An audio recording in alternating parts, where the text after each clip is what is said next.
All right, a really pleasant evening is transitioning to a nice night across Connecticut. Our ICAM view from our capital city, 64 in Hartford. Great visibility. The clouds from earlier have cleared out. Our view from New Haven also at 64 degrees, overlooking the green there in the Elm City. North-northwest wind at around 3 miles an hour. That wind certainly has come down in intensity. And while communities along the shoreline still between 60 and 65 inland and away from the Hartford area, we've got mid and upper 50s. 59 in the quiet corner from Putnam. 54 right now in Salisbury. The cool spot on the map, Waterbury, checking in at 53 degrees. So tonight, one of those nights where you may want to sleep with the windows open, but you may not make it through the entire night. You may need to close those windows at some point, given the temperature downward trend will continue as the wind will be subsiding up at around 3 to 8 miles an hour in many communities here in the 11 o'clock hour. So high pressure will be building in. This is going to keep us storm-free and almost basically cloud-free over the next couple of days, and will also allow the wind to relax a bit more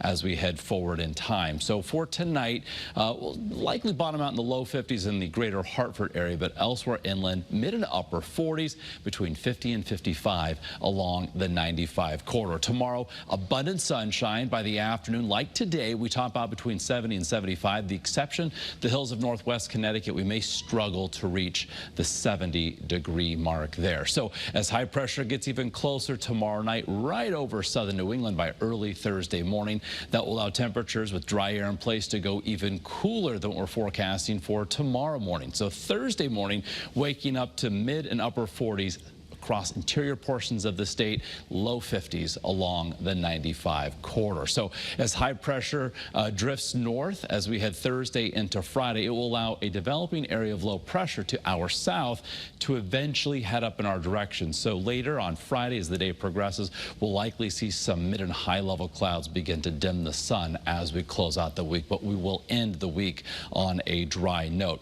So the National Hurricane Center monitoring the Atlantic Basin. A wave coming off the coast of Africa certainly has a high probability of strengthening, intensifying, becoming something of note. But a little bit closer to home, they're eyeing that area of low pressure to develop off the coast of the Carolinas later this week and into the upcoming weekend. So here's the model comparison and still a bit of a forecasting conundrum, calling for at least the chance for rain on Saturday, an increasing chance. This is a time shot here of Saturday 7 p.m. on the American model, the GFS, showing the likelihood of rain. Meanwhile, 7 o'clock on Saturday on the European model, this rain basically grazing in southeastern New England before moving away. So still some time to really fine-tune the forecast, but certainly want to give you the first alert initially to some chillier mornings, but then also as we head toward the upcoming weekend, some wet weather. At least for now, as we kick off the autumn season on Saturday with the increasing cloud cover and the increasing likelihood of some rain from the afternoon to the evening. Saturday,